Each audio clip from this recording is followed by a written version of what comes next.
혹시 뱀 먹어보셨어요? 뱀탕.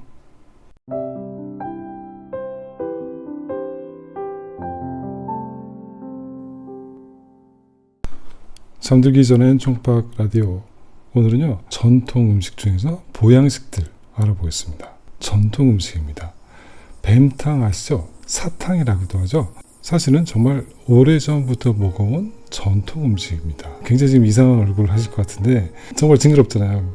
그런데 진짜로 전통 음식이에요. 삼국시대, 고려시대 민간 약재로 많이 쓰였습니다. 그리고 조선시대 허준의 동의보감에도 나와 있고요. 독사에 물렸을 때도 먹는데요. 그리고 나병, 중풍 치료하는 약용 음식이다 이렇게 써 있습니다. 옛날에 한국 포수들, 신마이들 사이에서는 정말 이 뱀 먹으면 피부가 좋아진다 이런 말이 있었대요. 그러니까 뱀이 이게 굉장히 미끈미끈하잖아요. 그래서 나온 말일 것 같은데 정력에 좋다 이 얘기는 지금도 있지만 피부에 좋다 모르겠습니다. 진짜인지 아닌지는. 그리고 1970년대 80년대는요 경제 성장기였잖아요. 이 뱀탕은 사람들이 모여서 일부러 먹으러 갔습니다. 네, 그 청계천 동대문 일대에 뱀집이 그냥 문전성시를 이뤘대요. 그래서 월급쟁이들이 돈 모아서 같이 뱀 먹으러 가는 날 그런 게 있었다고 합니다. 자, 그래서 무슨 말이냐, 이게 옛날에는 정상이었다, 전통 음식이었다 이런 말입니다. 그래서 그 여름에 복날 기를 보충하는 그런 아주 중요한 음식이었다. 뱀탕, 사탕. 저는 굉장히 비위가 좋고 못 먹는 게 없는데 돈 주고 이거 사 먹을 일은 없을 것 같아요. 그 다음에 자라탕 드셔보셨어요? 저는 못 먹어봤습니다. 용봉탕이라고도 하죠. 이것도 전통 음식입니다. 그리고 정말 고급 음식이었고 그냥 거의 궁중에서밖에 못 먹었대요. 조선시대의 왕실 잔치기록 의궤에 자주 등장하는 요리입니다. 그러니까 궁중에서도 특별한 날만 먹은 음식인 거예요. 근데 이 자라는요, 그 조리 방법 때문에 논란이 됐습니다. 너무너무 잔인하다고 하거든요. 왜냐하면 자라는 죽이면 부패하는 속도가 너무나 빠르다고요. 그래서 모든 조리 손질을 살아있을 때 한다고 합니다. 등껍질도 살아있을 때 벗기고 살도 살아있을 때 도려내야 되고 목 자르고 다 살아있을 때 해야 된다고 합니다. 정말 그렇게까지 해서 먹을 일은 아닐 것 같아요. 근데 전통 음식 맞습니다. 화로회도 그렇죠? 옛날에는 이렇게 바닷가에 화로회 집을 가면 생선 회를 뜨고 이렇게 머리는 있는데 아가미가 뻐끔뻐끔 이렇게 움직이고 있는데 거기다 회를 깔아서 나왔어요. 정말로 살아있는 건 아니라고는 하는데 어쨌든 너무 잔인하잖아요. 살아있는 낙지, 새우 그걸 넣고 뚜껑 닫고 찜 만드는 거 있잖아요. 그건 아직도 어디 가나 먹을 수 있죠. 그것도 좀 굉장히 잔인한 것 같아요. 그런데 용봉탕이 무슨 말이냐? 용은 용입니다. 자라를 바다의 용이라고 그랬대요. 진짜로 용고기는 없으니까. 그다음 봉은 뭐냐? 봉황. 가상의 동물이잖아요. 그래서 봉황 대신 닭이나 꿩을 넣고 용 대신 자라를 넣었다. 그래서 용봉탕이다. 그게 유래입니다. 다음에 우리나라의 아주 대표적인 어떤 복날 음식이죠? 보신탕. 지금은 거의 없어졌지만 이 개고기도 역시 엄연한 전통 음식입니다. 조선시대의 문헌, 동국세시기, 열양세시기 이런 데는요, 여름 복날 개고기를 파와 함께 끓여서 먹는 게장국, 이 문화가 제대로 기록되어 있습니다. 진짜 전통 음식 맞는 거죠. 고기가 귀하던 시절 단백질 보충하기 위해서 서민들이 먹던 게 바로 이 개고기예요. 서민의 보양식이었습니다. 육개장 아시죠? 육개장이 왜 육개장인 줄 아세요? 양반들은 개고기를 안 먹으려고 했어요. 근데 먹고 싶었어요. 그래서 게 대신 육, 즉 보통 소고기 넣어서 만든 게 육개장이라고 합니다. 자, 시골에서는요, 귀한 손님 오면 옛날에 기르던 개 잡아줬잖아요. 저는 직접 경험한 적은 없지만 시골에 놀러 갔는데 아침에 같이 놀던 개가, 강아지가 점심 식탁에 올라왔다 이런 이야기 많이 들었습니다. 근데 어쨌든 전통 음식은 전통 음식 맞습니다. 자, 요새 보기 힘들고 먹을 건 너무 많으니까 안 드셔도 되지만 2024년 국회에서 개의 식용 목적의 사육, 도살 및 유통 관한 특별법을 제정했습니다. 이게 통과되어서 개고기의 사육, 도축, 유통, 판매가 단계적으로 금지되게 됐습니다. 그래서 3년의 유예기간 거쳐서 2027년부터 완전 불법이 됩니다. 내년부터 27년부터는요, 개고기를 팔면 불법입니다. 개도 그 도살하는 방법이 너무 잔인해서 문제가 있었죠.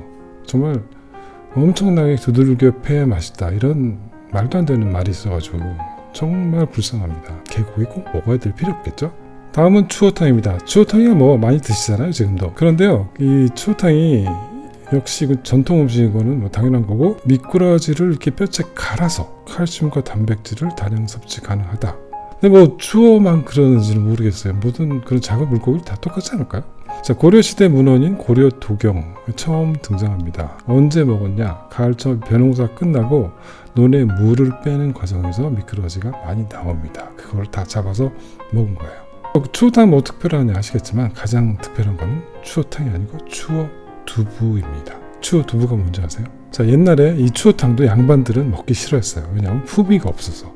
자기 미꾸라지 먹는다 이렇게 싫어가지고 생각을 해낸 게 뭐냐, 가마솥에 물 끓입니다. 그리고 찬 두부를 넣어요. 그리고 미꾸라지들을 딱 넣습니다. 그럼 미꾸라지들이 뜨거워서 찬 두부 안으로 다 숨습니다. 그리고 나서 어떻게 되죠? 다 익어버리겠죠. 그리고 나서 그 두부를 썰어서 먹은 게 추어 두부입니다. 이게 양반들이 생각해낸 요리 방법이라고 합니다. 체면을 차리기 위해서. 이 추어 두부 먹는 방법도 정말 잔인하죠. 근데 어쨌든 전통 음식 맞습니다. 그 밖에는요, 칼슘과 철분이 풍부하다는 흑염소탕도 있고요. 이것도 옛날부터 기록이 많이 남아있는 전통 음식이죠. 그리고 연포탕, 낙지죠. 이 낙지는 특히 지친 소도 이렇게 세운다. 저 정말로 소가 낙지를 우걱우걱 씹어먹는 영상을 본 적이 있습니다. 소도 기력이 없을 때는 이게 풀이 아닌데도 불구하고 알고 먹는 것 같아요. 이게 뭐가 많이 들어있죠? 아미노산과 타우린이 많이 들었습니다. 타우린이 또 들어있는 거 있죠? 아세요? 바카스. 그런데 바카스 한 병에 타우린이 2000mg 정도 들어있다고 해요. 그 2000mg의 타우린을 먹기 위해서는 낙지는 200g에서 400g을 먹어줘야 한다고 합니다. 가성비는 바카스가 훨씬 좋은데요. 그 다음에 제가 언급하고 싶은 보양식은요, 민어탕입니다. 모르시는 분은 안 계시겠지만 또 드셔본 적이 있는 분도 그렇게 많이 안 계실 것 같아요. 이거 정말 맛있습니다. 별게 특별한 음식은 아닌데 너무 맛있기 때문에 오늘 언급을 합니다.